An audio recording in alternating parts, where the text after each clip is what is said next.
आप सब लड़ रहे हैं, हिंदुस्तान की जनता लड़ रही है, आंवला की जनता लड़ रही है। और इस बार संविधान को बचाओगे तभी लोकतंत्र बचेगा। लोकतंत्र का हत्या कैसे हुआ अभी देखा आपने चंडीगढ़ में। चंडीगढ़ में एक अधिकारी बैलेट पेपर पे निशान लगाते पकड़ा गया कि नहीं पकड़ा गया?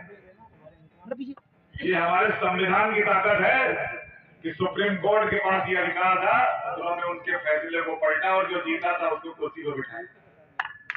ये सुप्रीम कोर्ट की ताकत थी, वरना तो वो बेईमानी में वो अधिकारी भी शामिल था। सुप्रीम कोर्ट का डंडा चला तो मैं देख रहा हूं कि हमारे अधिकारीगण भी थोड़ा ठीक चल रहे हैं, और जो गड़बड़ करेगा तो उस पर भी आगे डंडा चलेगा, चाहे सुप्रीम कोर्ट का चले चाहे सरकार का चले। ये हम आपको भरोसा दिलाते हैं। इसलिए आपको बड़ी मेहनत से और बहुत ही सिस्टम से इस चुनाव को लड़ना है। आज 27 तारीख है, 7 को मतदान है, 5 को प्रचार बंद होगा। 2-3 काम कर लीजिएगा। एक तो भाई, अगर आपके परिवार का, आपके मोहल्ले का कोई सदस्य बाहर हो तो निवेदन कर लेना भाई, मेरी तरफ से, नीरज मौर्य की तरफ से निवेदन कर लेना कि भाई 5 साल में एक बार मौका आता है, एक बार आके वोट डाल जाओ। ये बुला लेना लोगों को। दूसरा, गांव में जितने मतदाता हो सुबह से थोड़ा मेहनत कर लेना मेरे नौजवान साथियों, और एक एक वोट डलवा लेना। हम तो कहते हैं ऐसे वोट डलवाना जैसे प्रधानी में डलवाते। लोकसभा में 90% से कम पोलिंग मत करना भाई, 90% से कम मत करना, और अगर संभव हो तो 100% कर लेना। ये काम कर लोगे तो जो आपकी इच्छा है वो पूरी होगी। मैं आंवला में घूम रहा हूँ, कल हम लोग बिथरी चैनपुर का जो बिथरी ब्लॉक के वहां पे था, ऐसे रैलियां, ऐसे हुजूम था। सिलेंडर 1200 पहुंच गया, डीजल 90-100 रुपए पहुंच गया। अब क्या भाजपा वालों को महंगाई की मार दिखाई नहीं पड़ती है? महंगाई की मार अब नहीं दिखाई पड़ रही है?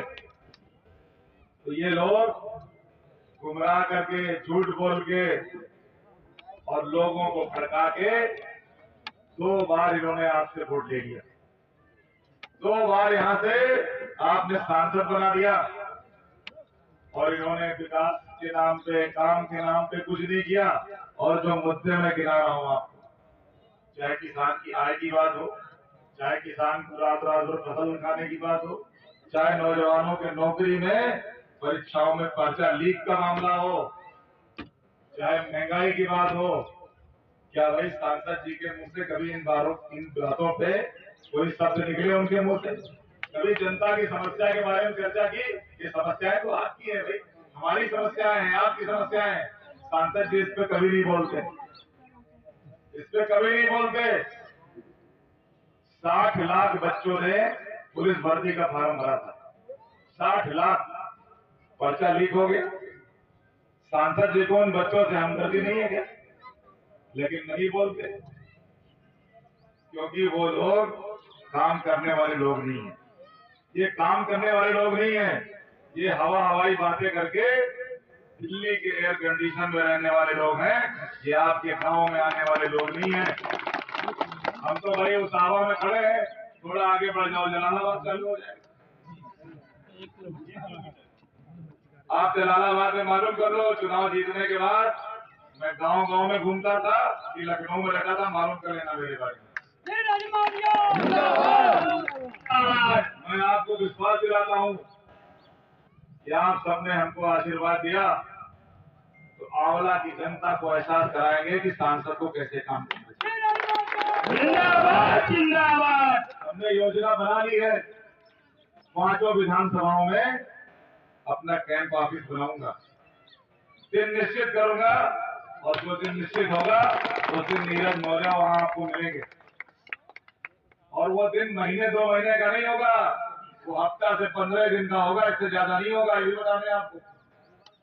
और उसके अलावा हमसे संपर्क करने के लिए आपको बरेली नहीं आना पड़ेगा। आप हमारे कार्यालय में सूचना दोगे तो मैं स्वयं आपके आऊंगा ही आपको भरोसा दिला।